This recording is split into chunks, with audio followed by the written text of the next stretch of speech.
What flowers! And look twice at the keep of them they pretend to cry over, and write on their tombstones all about the tears they haven't shed, and come and make difficulties about their neighbours. You may believe me or not, sir, I never knew the young lady. I don't know what she did. Well, I'm quite in love with the poor thing. I look after her well, and I let her have her camellias at an honest price. She is the dead body that I like the best.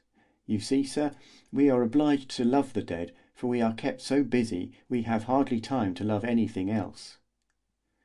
I looked at the man, and some of my readers will understand, without my needing to explain it to them, the emotion which I felt on hearing him.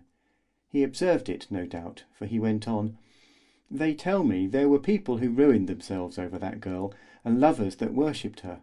Well, when I think there isn't one of them that so much as buys her a flower now, that's queer, sir, and sad.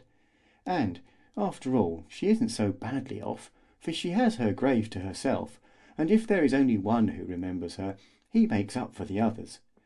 But we have other poor girls here, just like her, and just her age, and they are just thrown into a pauper's grave, and it breaks my heart when I hear their poor bodies drop into the earth.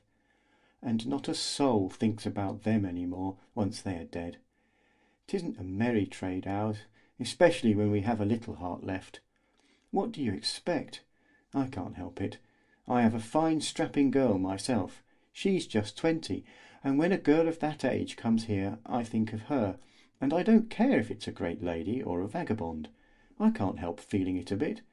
But I'm taking up your time, sir, with my tales, and it wasn't to hear them you came here. I was told to show you Mademoiselle Gautier's grave.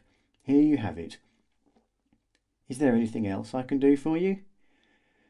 "Do you know Monsieur Armand Duval's address?" I asked. "Yes.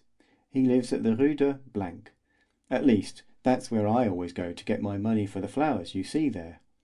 "Thanks, my good man."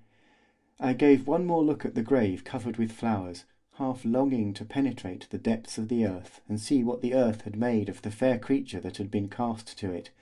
Then I walked sadly away. "Do you want to see Monsieur Duval, sir?" said the gardener, who was walking beside me. "Yes." "Well, I am pretty sure he is not back yet, or he would have been here already." "You don't think he has forgotten Marguerite?" "I am not only sure he hasn't, but I would wager that he wants to change her grave simply in order to have one more look at her." "Why do you think that?" "The first word he said to me when he came to the cemetery was, 'How can I see her again?' That can't be done unless there's a change of grave, and I told him all about the formalities that have to be attended to in getting it done. For, you see, if you want to move the body from one grave to another, you must have it identified, and only the family can give leave for it under the direction of a police inspector. That is why Monsieur Duval has gone to see Mademoiselle Gautier's sister, and you may be sure his first visit will be for me." We had come to the cemetery gate. I thanked the gardener again, putting a few coins into his hand, and made my way to the address he had given me. Armand had not yet returned. I left word for him, begging him to come and see me as soon as he arrived, or to send me word where I could find him.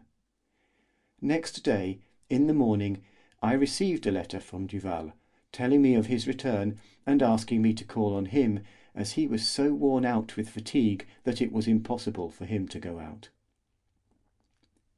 End of chapter 5.